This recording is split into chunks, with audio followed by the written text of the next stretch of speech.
Bana, sakata la kwake Diamond Platnumz kuweza kuposti wimbo kwake Ibra umeweza kusababisha mambo mengi sana, positive pamoja na negative, kwa sababu ukijaribu kuangalia kuna upande ambao watu wanasema kwamba wanaofaidika ni Konde Gang, lakini pia kuna watu wanaosema kwamba anayefaidika ni Diamond Platnumz kwa sababu ameweza kujitafutia kiki, kwa sababu kuna muda alikuwepo ongelewi sana kwa sababu ya ukaribu wake na Harmonize. Sasa kuliamsha tena lile bifu limeweza kusababisha chachu ya maendeleo kwa upande wake, na mashabiki wamebaki kumtazama pia Harmonize pamoja na yeye, wote kwa pamoja wanatazamwa kwa kasi isiyokuwa ya kawaida.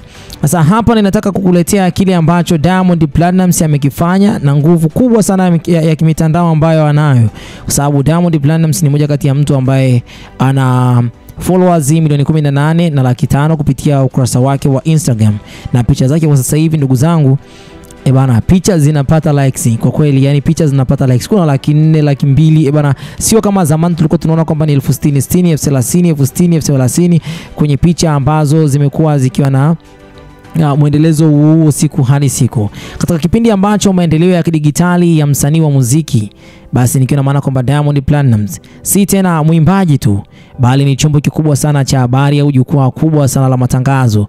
Kiungo hichi kimekuwa kikubwa kwa sababu ya followers wake ambao wanao, na ni moja kati ya msanii ambaye ni mkubwa sana katika bara la Afrika.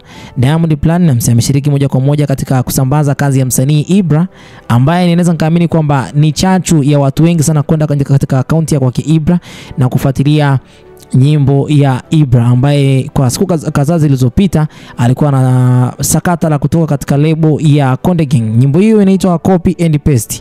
Bana, lebo ambayo ya Konde Gang iliweza basi kuingia makubaliano na Ibra miaka kadhaa iliyopita, na mpaka kwa hivi sasa kujaribu kuangalia kuanzia mwaka 2019 mpaka mwaka 2020 ndipo Ibra ambako aliweza kusainiwa katika lebo hiyo, na mwisho wa siku kile ambacho kilitokea ni Ibra kuweza basi kuja kutoka katika mwaka 2025. Kwa hiyo ni miaka 5 tu ambayo Ibra amekaa katika lebo hiyo, na mafanikio yake sio makubwa sana, japo kina Harmonize kipindi ambacho wanakuwa signed chini ya lebo ya WCB 2015 mpaka 2020 2019 alikuwa na fan base kubwa sana, na uwezo wake wa kuimba, uwezo wake wa kufanya kazi ulikuwa mkubwa sana, na ameweza pia kubishana vikali sana na game hii ya Bongo Flava, kiasi cha kwamba mpaka watu wanamuita kwamba yeye ndio namba 2 kwa sasa hivi katika game hii ya Bongo Flava.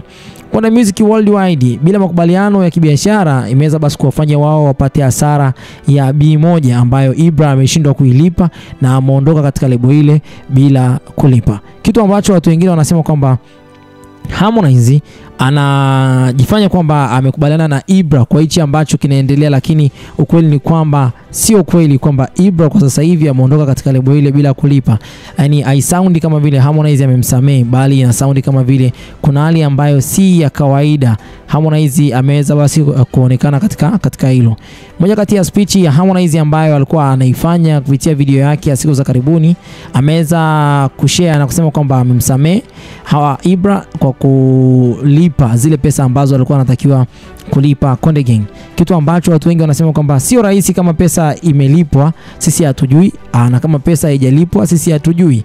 Basi hapa inatafutwa huruma ya Watanzania tu, japo kuna jambo ambalo Harmonize ameweza kutuficha, kitu ambacho kwa sasa hivi watu wengi wamekuwa wakimshauri Harmonize ni kwamba hivi asisajili msanii mwingine yeyote ile, sasa hivi ajipambanie yeye kwanza, hawe katika level kubwa, kwa sababu nguvu ambayo anawekeza kwa wasanii inajeuka baadaye na kuja kuwa kitu ambacho ni kibaya sana. Sasa kitu ambacho kimenileta hapa ni issue kubwa ya kwa Diamond Platnumz kuweza kushare nyimbo huu wa Ibra ambao ni Copy and Paste. Kisa kikubwa sana ambacho kimeweza kuzua mjadala mzima katika kile ambacho kinaonekana ni ushirikiano wa hiari, ambako Diamond Platnumz alitumia ukurasa wake wa Instagram wenye wafuasi zaidi ya milioni 18.5 kuposti wimbo wa Ibra, ambako pia wimbo huu unaitwa Copy and Paste, na mwisho wa siku akaambatanisha na picha zake, wakati Ibra akiwa bado ni msanii halali wa Konde Gang na hajatoka kwa wakati huo. Ilikuwa ni hali ambayo ina mvutano bado. Kwa hiyo Diamond Platnumz ni kama vile alikuwa anasababisha Harmonize, mpinzani wake ambaye mkubwa sana, basi kuzidi kuona kama vile swala zima hili hapa Diamond Platnumz ameliingilia, kwa hiyo anatamani kuendelea kubishana naye kibiashara. Jambo hili basi limeweza kuzua mjadala mkubwa sana na mzito kwa mipaka mingi sana ya ushawishi, lakini pia mpaka Harmonize akaweza kuchapisha mambo ambayo sisi tulikuwa hatuyajui. Kwa sasa hivi sanaa imekuwa na maslahi makubwa sana ya kibiashara, nikiona maana kwamba watu wengi wanapata pesa na nidhamu yao imezidi kuwafanya wasanii hawa basi wazidi kupiga pesa nyingi sana. Mfano kama Harmonize ni moja kati ya mtu ambaye anapata pesa nyingi sana kupitia sanaa hii. Japo katika siku ya hivi karibuni Diamond Platnumz kusema kweli amemzidi Harmonize kwa pesa ambazo amekuwa akizipata kupitia mikataba mbalimbali ambayo amekuwa akiingia na makampuni mbalimbali. Bana, sasa hapa hivi Diamond Platnumz ameweza basi kuingia katika jambo hili, ni kama vile amejichomeka katika au amemsaidia Ibra kuweza basi kufanikiwa katika nyimbo yake hii hapa ya copy and paste. Katika moja kati ya kitu ambacho Diamond Platnumz amekifanya, amesababisha kushawishi watu wa digital kwenda basi katika mitandao mbalimbali na kwenda basi kufuatilia wimbo huo kwa mara nyingine tena.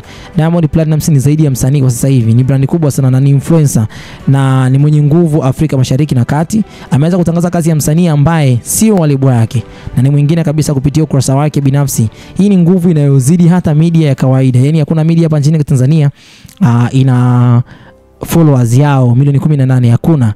Ndani ya saa chache tu wimbo huu wa Ibra ulianza kupata traction, kama maanisha kwamba watu wengi walikuwa wanaenda kuifuatilia katika mitandao mbalimbali na comments zilikuwa kwamba nimekuja hapa kwa sababu ya Diamond Platnumz. Ukienda kuangalia katika page ya Ibra bado hizo comment zipo.